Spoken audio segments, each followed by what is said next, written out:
σας.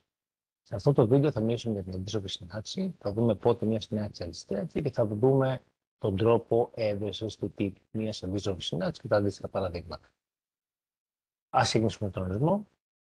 Μια συνάντηση F, η οποία είναι 1/1 και έχει περιορισμό του α ξενοτιμίου μέχρι του α, αντιστρέφεται. Η αντίστροφη της συνάντησης F συμβολίζεται με το F στην 1 και έχει το χαρακτηριστικό ότι το πεδίο ορισμού της είναι το σύνολο τιμών της F, με το σύνολο τιμών της είναι το πεδίο ορισμού της F. Και θα ισχύει ότι η F αντίστροφη του ψ κάνει χ, όταν το χ ανοίξει το πεδίο ορισμού της F και το ψ ανοίξει σύνολο τιμών της F. Αυτό σημαίνει ότι κάθε ψ που ανοίξει το α αντιστοιχίζεται σε μοναδικό χ που ανοίξει το α, έτσι ώστε το ψ να κάνει χ. Από τον ορισμό προκύπτει άμεσα ότι η σύνθεση της F με την αντίστροφη κάνει ταυτοτική συνάντηση, είτε πάρουμε το F σύνθεση F πλην 1, είτε το F πλην 1 σύνθεση F. Θα διαβάσα την ανάποδη σειρά. Το παράδειγμα το πιο χαρακτηριστικό που υπάρχει είναι η εκθετική και η λογαριθμική. Η αισθή και η ελεγχή αντιστρέφονται, γιατί εύκολα αποδεικνύεται ότι είναι 1/1 και ισχύουν οι σχέσεις που περιγράφει ο ορισμός.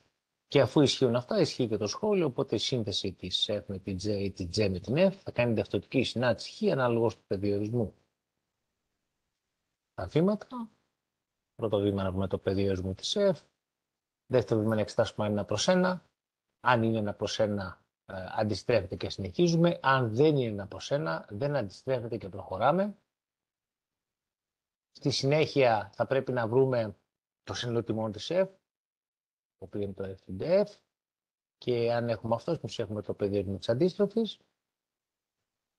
Και τέλος θέλουμε να βρούμε τον τύπο. Για να το επιτύχουμε αυτό, θέτουμε όπου F του χ το ψ, λύνουμε προς χ, και όταν ολοκληρωθεί αυτή η διαδικασία, τότε θέτουμε ξανά όπου χ το F αντίστροφο και όπου ψ το χ, για να έχουμε τον τύπο της αντίστροφης της συνάντησης F.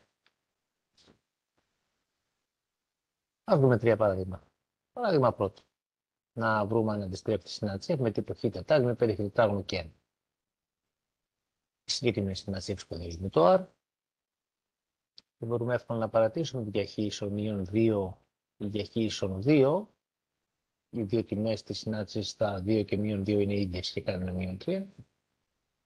Πράγμα που σημαίνει ότι για δύο διαφορετικά χ έχουμε το ίδιο ψ. Άρα για χ1 διαφέρει τους 2, το χ είναι ισότιμο με το χ2, κάτι το οποίο έρχεται σε αντίφαση με τον ορισμό, άρα η συνάντηση δεν είναι 1/1 και κατά συνέπεια δεν αντιστρέφεται. Εύκολα θα μπορεί να γνωρίζει ότι η συνάντηση με τον τύπο αυτό είναι άρτια. Ας δούμε ένα δεύτερο παράδειγμα. Η συνάντησή μας είναι η χ τρίτης. Θέλουμε να δούμε αν αντιστρέφεται και αν να δούμε τον τύπο της. Ορισμένη στο άρρος που είναι εκεί. Για το 1/1 θα πάρουμε χ1 στον χ2 για χ1 και 2 στο πεδίο ορισμού. Και θα πάμε να δείξουμε ότι το χ1 κάνει χ2. Πράγματι, αφού βγαίνει χ1 της χ2 τρίτης, περιττές δυνάμεις επωνομικές μου δίνουμε χ1 στον χ2. Οπότε η F είναι 1/1 και κατά συνέπεια αντιστρέφεται. Στη συνέχεια θέλουμε να πάμε να βρούμε το σύνολο τιμών της. Θα δούμε έναν τρόπο για το σύνολο στην επόμενο παράδειγμα και ένα δεύτερο. Θέτουμε λοιπόν όπου F του χ το ψ και προσπαθούμε να λύσουμε προς χ. Η σχέση προκύπτει η ψ χ τρίτης. Για να λύσουμε ως προς χ θα πρέπει να διακρίνουμε περιπτώσεις για τις τιμές που παίρνουν οι μεταβλητές χ και ψ. Οι περιπτώσεις αυτές θα έχουν να κάνουν με το αν το χ και το ψ είναι αρνητικά ή αν το χ και το ψ είναι μη αρνητικά. Όταν το χ και το ψ είναι μη αρνητικά, το χ ισούται με ψ στην 1 τρίτο. Και όταν το χ και το ψ είναι αρνητικά, τότε το χ ισούται με το μείον ψ στην 1 τρίτο. Οπότε αφού ψάχνουμε το σύνολο τιμών, το σύνολο τιμών θα προκύπτει από τις τιμές του ψ που έχουμε. Με αυτές οι δύο. Και κατά συνέπεια είναι το R. Πάμε τώρα λοιπόν να έχουμε εντοπίσει πεδίο ορισμού και σύνολο τιμών για την αντίστροφη. Οπότε χρειαζόμαστε τώρα απλά τον τύπο της. Όταν ακολουθείται αυτή η διαδικασία για το σύνολο τιμών, τότε αυτό σημαίνει ότι η αντίστροφη μπορεί να προκύψει πολύ εύκολα αν στο τελικό βήμα αντικαταστήσετε όπου έχει την αντίστροφη και όπου ψ. Άρα στην περίπτωσή μας η αντίστροφη είναι η χ στην 1 τρίτο για τα μη αρνητικά χ και μείον το μείον χ στην 1 τρίτο για τα αρνητικά χ. Στο επόμενο παράδειγμα θα βρούμε την αντίστροφη της συνάντησης F ίσον ln του 1 συν χ προς χ. Τα βήματα τα ίδια με διαφορετικούς τρόπους στο κάθε βήμα. Καταρχήν πάμε στο πεδίο ορισμού, πότε ορίζεται η συνάντηση, όταν ο παρονομαστής είναι μη μηδενικός και όταν το όρισμα το 1 χ προς 1 μείον χ είναι θετικό. Η διάφορη ισότητα δίνει χ διάφορο του 1, ενώ η ανισότητα δίνει ένα χ1. Οπότε το πεδίο ορισμού είναι το ανοιχτό διάστημα μείον 1. Στη συνέχεια χρειαζόμαστε να δούμε την 1 προς 1, εδώ θα δούμε μονοτονία και τη μονοτονία με τη βοήθεια της παραγωγού. Εύκολα μπορούμε ότι η συνάντηση αυτή είναι παραγωγήσιμη στο ανοιχτό διάστημα μείον 1,1.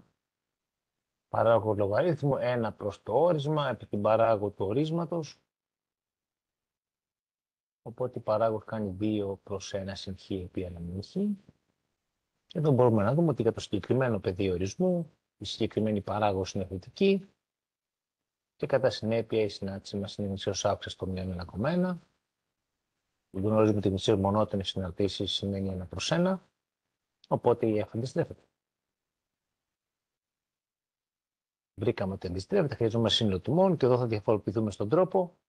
Από τη στιγμή που η συνάντηση F είναι συνεχής και γνησίως αύξουσα στο μείον 1,1, θα βρούμε το σύνολο τιμών της με τη βοήθεια των όριων. Αν λοιπόν το όριο της ευτυχής στο μείον 1 συν το αριστερό στο άκρο του περιορισμού και το όριο της ευτυχής στο 1 πλήν το δεξιάκρο, θα αποδείξουμε συνέχεια ότι το ένα κάνει μείον άπειρο και το άλλο κάνει συν άπειρο, που συμβαίνει το R. Αν δούμε για ποιο λόγο συμβαίνει αυτό, αν πάρουμε το όριο του 1 συν χ προς 1 μείον χ στο μείον 1 συν, αυτό κάνει 0. Οπότε το όριο της αντίστοιχης, του αντίστοιχου λογαρίθμου του 1 συν χ προς 1 μείον χ θα υπολογιστεί αν πας και θέσεις 1 συν χ προς 1 μείον χ το u. Οπότε τώρα το u τίνει στο 0 συν, το συγκεκριμένο όριο κάνει μείον άπειρο, που είναι αυτό το κομμάτι που βρήκαμε. Πάμε για το άλλο κομμάτι. Το όριο τώρα στο 1 πλήν, για το 1 συν χ δίνει 2, για το 1 μείον χ δίνει 0 και επειδή έχουμε τώρα το χ να τίνει στο 1 πλήν, σημαίνει ότι το 1 πλήν χ είναι θετικό, άρα το κλάσμα αυτό είναι θετικό από πάνω και από κάτω, στο πούμε θετικό 0, οπότε το αντίστοιχο όριο κάνει συνάπειρο.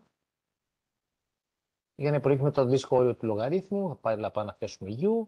Απλά τώρα το u είναι στο συνάπειρο και συνάπειρο είναι το τελικό αποτέλεσμα. Βρήκαμε λοιπόν και το σύνολο του μόνου, άρα έχουμε τώρα το πεδίο ορισμού της αντίστροφης. Η f είναι από το μείον 1 στο r, ενώ η αντίστροφη είναι από το r στο μείον 1. Και κατά συνέπεια χρειαζόμαστε τώρα τον τύπο. Τώρα τα βήματα θα τα πάρουμε από την αρχή. Θα πάμε να θέσουμε όπου ψ το f του χ και θα προσπαθήσουμε να λύσουμε ως προς χ. Άρα τι κάνουμε, καταρχήν βάζουμε εκθετικό στο πρώτο μέλος και στο δεύτερο για να φύγει ο λογάριθμος, άρα έχει την πλήσεων 1 συν χ προς 1 μείον χ. Θέλουμε να λύσουμε ως προς χ, κάνουμε τη χιαστή μας. Οπότε τώρα θέλουμε να πάμε να απομονώσουμε το χ, οπότε τα χ στο δεύτερο μέλος, τα υπόλοιπα στο πρώτο μέλος. Κοινώς παράγοντας το χ στο δεύτερο μέλος και διαιρώ με το συντελεστή που είναι το a στην ψ και 1. Κατά συνέπεια έχω λύσει ως προς χ, πράγμα που σημαίνει ότι μπορώ να έχω και τον τύπο της αντίστροφης. Άρα ποια θα είναι η αντίστροφη, θα θέσουμε όπου το f αντίστροφο και όπου ψ το χ. Άρα η αντίστροφη είναι η a στη χ μείον 1 προς a στη χ και 1 για όλα τα χ που ανήκουν στο πεδίο ορισμού της αντίστροφης. Σας ευχαριστώ πολύ για την προσοχή σας. Καλώς ήρθατε.